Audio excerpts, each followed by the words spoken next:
YouTube! What it do, man? It's your boy Benji, and we are back in between the ropes. We love all things this way, TV shows, movies, and of course, wrestling. Another video is coming later today. I think that in the spirit of 2026, I'm becoming a lot more positive. 2026, WWE has been because 2025 was abysmal. I'm not gonna lie to you. 2024 got me back into it. I don't know what happened last year. This year, Friday nights have been pretty solid. A real superstar, a real champion opened up the show. We've got musicians here to accompany the Drew McIntyre on his way to the ring. I do want plenty of people to remember and recall the fact that this is one of Drew's first times being champion in front of a live crowd, and it's only right that he's able to do this in the UK. Beautiful. Drew soaks in the "you deserve it" chants and whatnot, and spends a little bit of time letting the naysayers know they counted him out, but the one person he can thank all these years of failure, doubt, is the guy in the mirror, Drew McIntyre. That was the guy that always had his back. There is a clause in the contract that he had with Cody Rhodes that there is no rematch. He got that out the way early. Cody Rhodes, you got to work your way back to the top. And I mean, that might be something I'm more interested to see. I've let y'all know time and time again that I just don't believe in Cody Rhodes as a character, and I don't think that he has any depth to him. He came in guns blazing and beat the best of the best. He dethroned Roman Reigns. He beat Brock Lesnar. He beat Seth Rollins time and time and time again. He beat Gunther. He beat Damian Priest. Dude, he's already taken out the top guys. What is there left for Cody Rhodes to do? We got so excited to see him climbing the ladder. The story of him chasing is just much more entertaining than him holding the championship. Drew McIntyre echoed those sentiments, saying that the vanilla QB1 era is over. Thank you, Drew. But he did say the dangerous, unpredictable Drew McIntyre era begun tonight, and I'm going to have a problem with that sentiment later. But Drew's celebration didn't last too long, as Randy Orton showed up and reminded Drew McIntyre that he was one of the people who had beat Drew McIntyre and took that championship away from him like 6 years ago.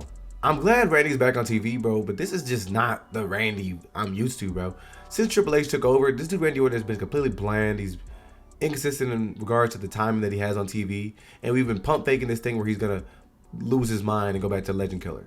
All he does is come on TV and say, "I'm gonna beat you, and you're gonna fall victim to the 3 most dangerous letters, R, K." Like, is that like a part of his contract now, where he just comes in, he has 15 seconds to say his promo, he's gonna say the thing that gets everybody excited, he's gonna do an RKO, and then he goes. This is still the first segment of the show. Jacob Fatu shows up to attack Drew McIntyre, which is silly. This guy knows that Drew McIntyre was the one that attacked him and injured him a few months ago. Drew has mentioned time and time again that he didn't do it. And what would be the advantage of Drew McIntyre attacking Jacob Fatu? Jacob Fatu wasn't directly in the way of Drew McIntyre. Drew McIntyre opened the year of 2025 saying that he was going to go after the title. The whole dangerous Drew era thing pissed me off because this dude runs away from Jacob Fatu. Literally goes into the crowd, runs away. And while all the other nonsense was happening, The Miz snuck up on Randy Orton and was successfully able to hit this guy with the skull-crushing finale. The Miz and Randy Orton begin their match. I find it interesting that Drew McIntyre, as soon as he wins the title, is now slated to have another challenger. But guys like Cody Rhodes and Jade and everybody have been holding the championship for a long time. Giulia went like 3 months, 4 months, whatever, with the championship and had 0 challengers. Randy Orton runs through his generic moveset, and after Miz hits the second skull-crushing finale and does not pin Randy Orton, you know how this match is going to end. Randy Orton wins. The Battle of the Unks is over. Send the Miz ass back to catering. Not gonna lie though, Miz is pretty underrated. I mean, for what he's actually been able to contribute to the show for 20 plus years. I think I'm exaggerating. Has it been 20 years? Anyways, he's found his role and been able to make it work. The next match we got was Giulia and Kiana James versus Alexa Bliss and Charlotte Flair. What the heck are they doing fighting against Giulia right now? And why is Giulia, the United States champion, fighting in tag team? Charlotte is not going to lose too many times. I'm going to tell you that. We saw Nia and Lash Legend show up in order to add a little bit of fuel to the fire and try and pry these 2 women apart. So they showed up in the match in order to echo that and beat this woman up after the match. You know, this show typically runs itself on repeat. It's the same segments involving the same people that do the same thing week in and week out. How many times have we seen Lash Legend and Nia show up and attack Charlotte Flair and Alexa Bliss after the match? We've literally seen this for weeks on end. This is what led them to becoming people that were participants in the War Games match, which was over a few, like 2-3 months ago. Cody Rhodes then came to the ring and wanted us to feel sorry for him for losing the championship belt. The crowd was booing him. Honestly, I also hate his catchphrase, the "what do you want to talk about?" But he tried to use that as a moment to plug his podcast, which is also titled "What Do You Want to Talk About?" And he says, the reason I asked that is because it's all about the fans. That's stupid because even though he asked this, first of all, he never gets to finish his promo. So he always asks, "What do you want to talk about?" And then never gets anywhere because somebody interrupts the promo. And then he'll say, "What do you want to talk about?" And it's never anything like where he offers a mic to the crowd or asks somebody in the crowd what they actually want to talk about. He just goes out there and talks about what he wants to talk about. So whatever, Cody. Eventually, he lets us know that he's going to be the first person to put his name in the Royal Rumble. That, if you recall and look at the bottom of the screen, is in like 2 weeks. It's the end of this month. What the freak is going on? This thing is supposed to determine essentially who's going to end up being at WrestleMania. Like, what are the women even doing? All the women are after the tag titles. Okay, whatever. But then he got a little crazy and was like, "Jacob Fatu, bring your ass to the ring." And yeah, he wanted that smoke.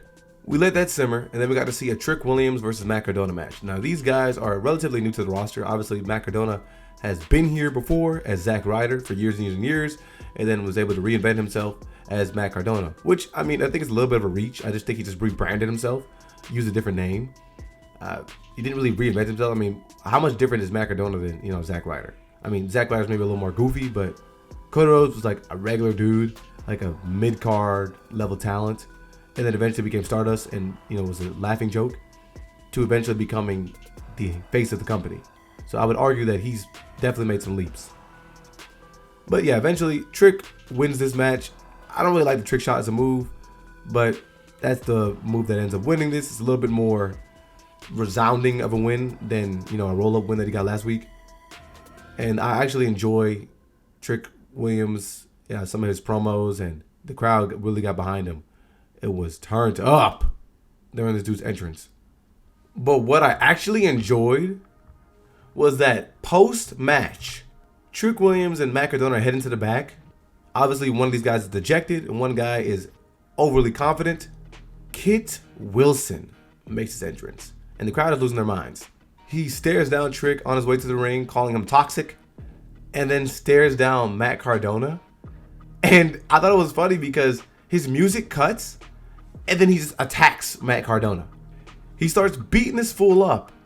And I thought it was funny because you have guys like the referee yell at him to relax and stop and all this stuff, but the security team that always helps break up fights is nowhere near. I mean, Mr. Kit Wilson is not viewed as a threat. I don't know what's going on here.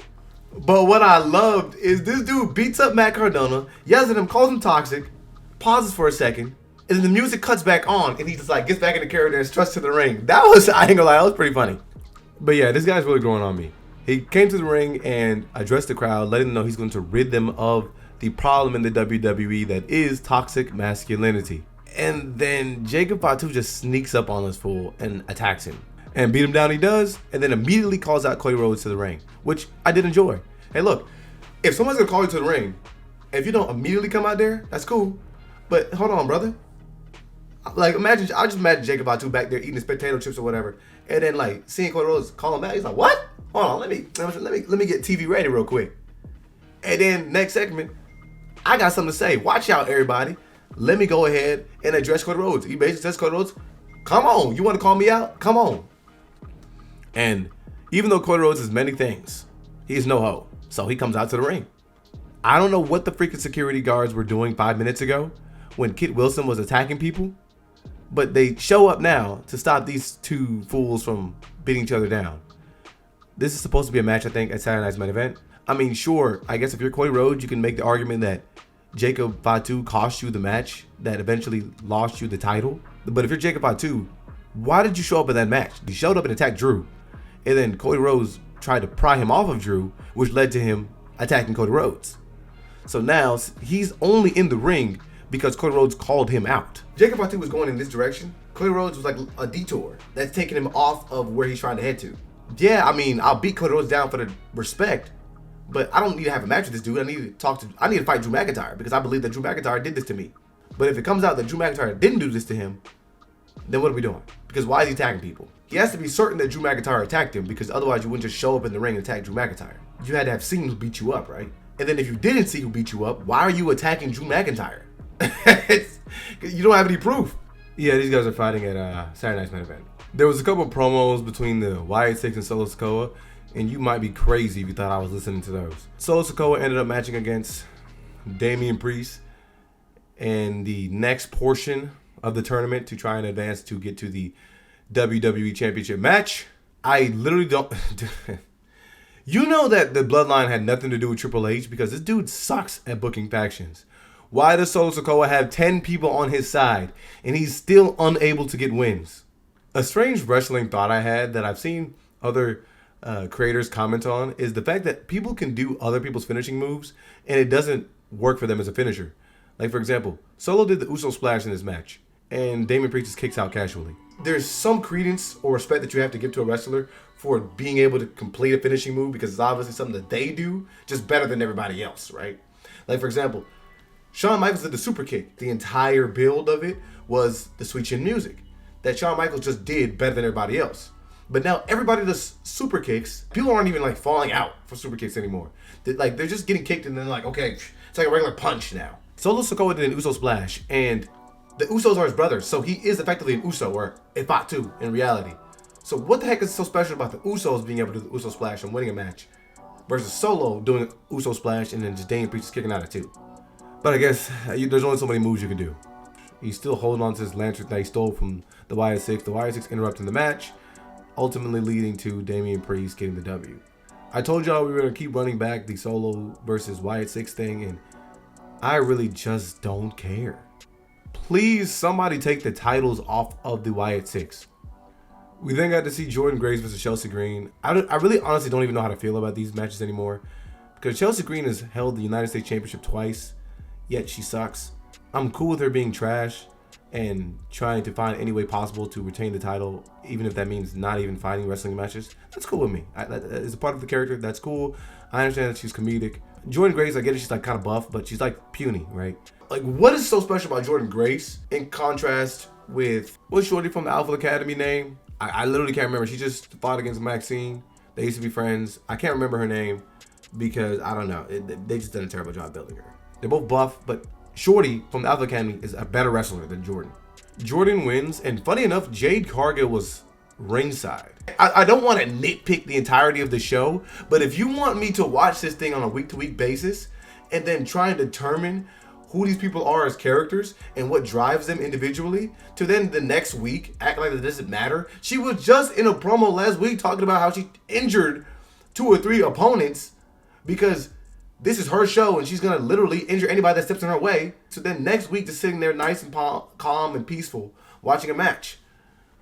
Jordynne Grace, after the match, grabs the microphone and then says to Miss Cargill that she's ready to fight a match against her right here, right now, if Miss Cargill is done babysitting the title. In the world of kayfabe, these people are, they're delusional. You were on NXT, right, as an experienced TNA champion. You won nothing on NXT. And then now you're up here in the big leagues and you're going to challenge the women's champion in your second week? That doesn't make any sense. But I guess you get to salute the moxie of some of these people, right? I like the days when wrestlers will remind them that they're crazy. Like, yo, I'm the champ. You are a bum. Like, if this was boxing, you can't have a guy who just won his first 2 amateur fights say, I want to fight against a heavyweight champion of the world. That's literally not, you can't. No.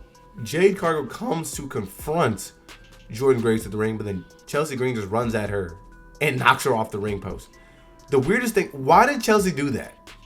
And overall, it's a strange segment for me. It's not like y'all didn't think that Chelsea Green was going to win this match, but at the very least, we have Chelsea Green now fighting against somebody who's not a heel. But then why does she attack the heel, Jade Cargill? This stuff is ridiculous. Our United States champion, Carmelo Hayes, continues his Open Championship challenge, and he has the call answered by Leon Slater. Randomly, this guy made a trip to the United Kingdom to challenge Carmelo. You know who's gonna win. Like, it's cool to have a cool match. The people in the WWE universe get to see Leon Slater, which is cool, and they might see this guy do cool stuff and again be like, you know what? This guy's exciting. But it doesn't do anything for anybody because the people want Carmelo Hayes to win. Why do you then put him against an exciting face that people see do cool moves, and then they want him to win? So the kids in the audience want this guy, Leon Slater, to win. But now they're torn because they want Carmelo Hayes to win. Nobody moves forwards as a character. The story of this match is that Carmelo's knees being worked, and so I guess he doesn't rely on the nothing but net to win this match. What he does is this super crazy off the top rope cutter. It's another face versus face match. We've seen these guys match up. I mean, ILJA took the title from Sami Zayn. It's been what, 4 months since ILJA returned? Did any of us know any more about him than we got introduced to him as? The next match of this tournament is in Montreal. So let me ask you a question. Who do you think was going to win this match between these two guys? Sami freaking Zayn, obviously. The Royal Rumble isn't right. Whenever somebody's in their hometown, they just want them to be the face of the show. Drew said backstage that he's 11-0 versus Sami Zayn. If that is true, there is no way on God's green earth that Sami Zayn should beat Drew McIntyre. After the match, Trick Williams attacked Sami Zayn. And then the credits hit, and that is your show. This is the beginning of the build for the next 2 weeks that is supposed to excite us for the Royal Rumble. I'm not gonna lie, I did say Smackdown has been on the way up, and we typically like to rate things yay and nay, and somewhere in the middle is okay. I mean, entertainment value, the matches weren't too bad today, but I mean, this is just a longer run-of-the-mill Smackdown if you had to ask me. I don't think anything advances here. You can throw it away. This is gonna be a nay episode. It is very likely though that we may reference this episode because obviously Jacob Fatu and Cody Rhodes called each other out, and I'm probably gonna be addressing this later down the line, trying to figure out what is the consistency here. But yeah, I appreciate y'all for staying tuned. If you made it this far in the video, let me know what your thoughts are so far in the year of 2026 in wrestling, and I'd love to have a discussion with you about this episode in the comments below.